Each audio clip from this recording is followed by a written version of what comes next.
Politics का एक rule होता है, एस्टैब्लिश्ड पावर कभी भी इमर्जिंग पावर को अपने ऊपर हैवी नहीं होने देता। And that is actually happening between US and China.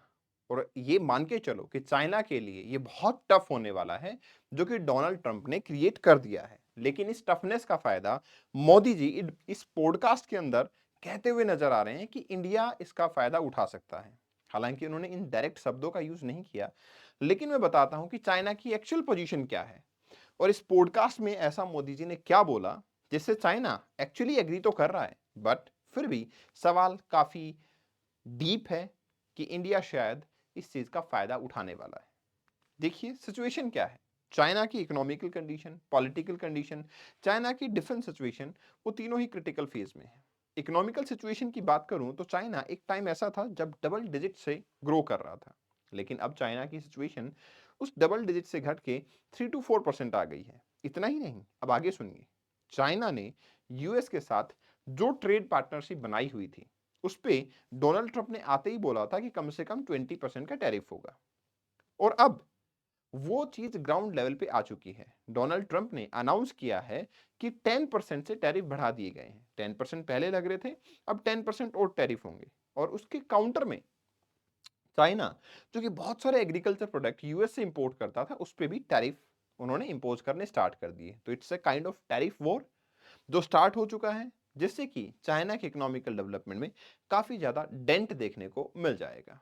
तो ट्रेड वॉर चाइना की इकोनॉमी को क्रिटिकल बनाता है। इसके बाद में इंटरनल पॉलिटिकल सिस्टम पे आते हैं तो हमें पता लगता है कि चाइना के अंदर सिविल अनरेस्ट चल रहा है। चाहे हांगकांग की बात हो, चाहे तिब्बत की बात हो, चाहे जिनजियांग प्रोविंस की बात हो, जो पॉलिसीज हैं उनकी वजह से इंटरनल इंस्टेबिलिटी हमें देखने को मिल रही है। और वहां से सवाल आता है सीधा लीडरशिप को चैलेंज करने का, जो कि लीडरशिप पे जी जिनपिंग देखने को मिलते हैं।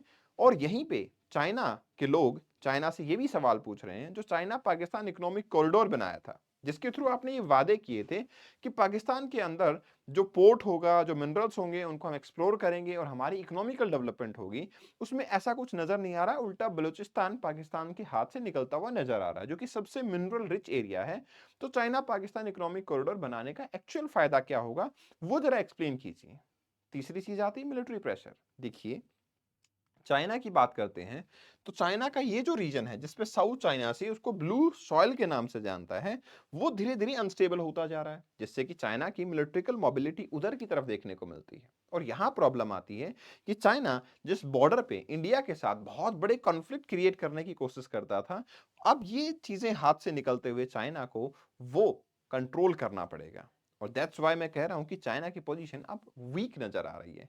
और यही जो रशिया चाइना की स्ट्रेटेजिक पार्टनरशिप नजर आ रही थी, उसमें रशिया एक तो यूक्रेन के साथ वॉर में बिजी है, दूसरा यूएस के अंदर डोनाल्ड ट्रंप के आते ही चाइना ने रशिया से जो क्लोजनेस बनाई थी वो टूटनी स्टार्ट हो गई, क्योंकि यहां तो डोनाल्ड ट्रंप आते ही रशियन प्रेसिडेंट को अप्रिशिएट करते हुए नजर आ रहे हैं, यूक्रेन से अपना पल्ला झाड़ लिया है। तो फिर रशिया को एज सच चाइना की फिर कोई खास जरूरत रही नहीं है। इवन रशिया बिकम स्ट्रॉन्ग, क्योंकि जो सैंक्शन से रशिया सफर कर रहा था, अब वो चाइना से अच्छे ढंग से, अच्छे तरीके से बेसिकली रीनेगोशिएट करेगा हर प्लान को। तो जियोपॉलिटिकल सिचुएशन में चाइना की हालत कोई अच्छी नहीं है।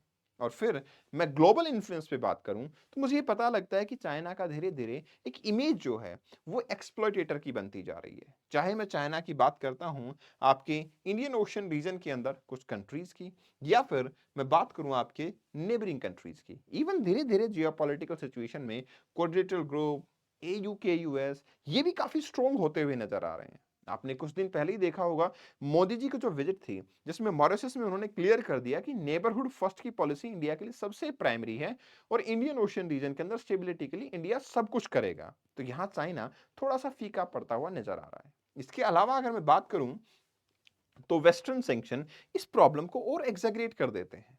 हालांकि चाइना ने ये जो इकोनॉमिक कॉरिडोर बनाए थे, उनका मतलब तो यही था कि ग्लोबल लेवल पे हमारा डंका बजेगा, बट आइडियली अब इस सिचुएशन के अंदर ऐसा कुछ होता हुआ नजर नहीं आ रहा। और फिर उसी बीच में होता है ये पॉडकास्ट। इस पॉडकास्ट के अंदर मोदी जी ने एक चीज बोली कि चाइना के साथ इंडिया का कंपटीशन है, इन्होंने सीधे सीधे बोला है। और ये भी बोल दिया इसको नॉर्मलाइज करने के लिए कि कंपटीशन हेल्दी होता है।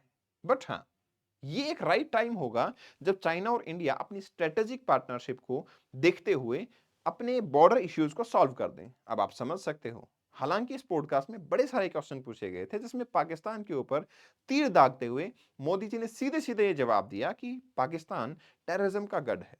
क्योंकि अब कहीं ना कहीं ये नजर आ रहा है कि चाइना पाकिस्तान को ज्यादा बैक नहीं कर पाएगा। और इसके साथ साथ में मोदी जी ने ये बोला कि ये राइट टाइम है कि चाइना और इंडिया अपने बॉर्डर डिस्प्यूट को रिजॉल्व कर लें। राइट टाइम क्यों है? क्योंकि अब इंडिया की जो पोजीशन है वो काफी बेटर है। अगर हम स्ट्रेटेजिकली कुछ भी नेगोशिएशन करते हैं तो बॉल हमारे पाले में हो सकती है। हम इसके ऊपर काफी अच्छे तरीके से नेगोशिएट कर सकते हैं and that's why this is the right time कि चाइना अपनी वीकर पोजीशन पे है, India is growing at faster level, geopolitical influence India की तरफ से काफी स्ट्रॉन्ग है और ट्रंप और मोदी की केमिस्ट्री नेचुरली ही काफी स्ट्रॉन्ग देखने को मिलती है, जो कि इन्होंने पॉडकास्ट के अंदर भी क्लियर किया कि देखिए, एक कंट्री जो है वो दूसरी कंट्री के लिए काफी क्लोज तभी होगी जब लीडर क्लोज है। हालांकि उन्होंने बोला कि ट्रंप और मेरी क्लोजनेस का सबसे बड़ा कारण ये है, ट्रंप का मानना है मेक अमेरिका ग्रेट अगेन, और ये कोई गलत नहीं है क्योंकि मेरा खुद का भी मानना है मेक इंडिया ग्रेट अगेन, और मैं वो सपना पूरा करके रहूंगा। तो इसमें कोई गलत नहीं है। एक नेशन के जो लीडर हैं वो अपने नेशन के फेवर में तो सोचते ही हैं, तो definitely nothing wrong in it. लेकिन हमारी केमिस्ट्री लिटरली अच्छी है। That's why it is the right time India should start negotiating with China. और अब जो फेवरेबल सिचुएशन हो सकती है उसका हमें डेफिनेटली फायदा उठाना चाहिए। आप लोगों को क्या मानना है? क्या ये राइट टाइम है कि इंडिया को अपने पीस टॉक और बॉर्डर इश्यूज को रिजॉल्व करने के ऊपर फोकस करना चाहिए? Share your thoughts in the comment section. See you in the next session. इस सेशन की पीडीएफ को आप यहाँ से डाउनलोड कर सकते हैं। In case of any queries you can contact me here. Thank you very much. Best wishes.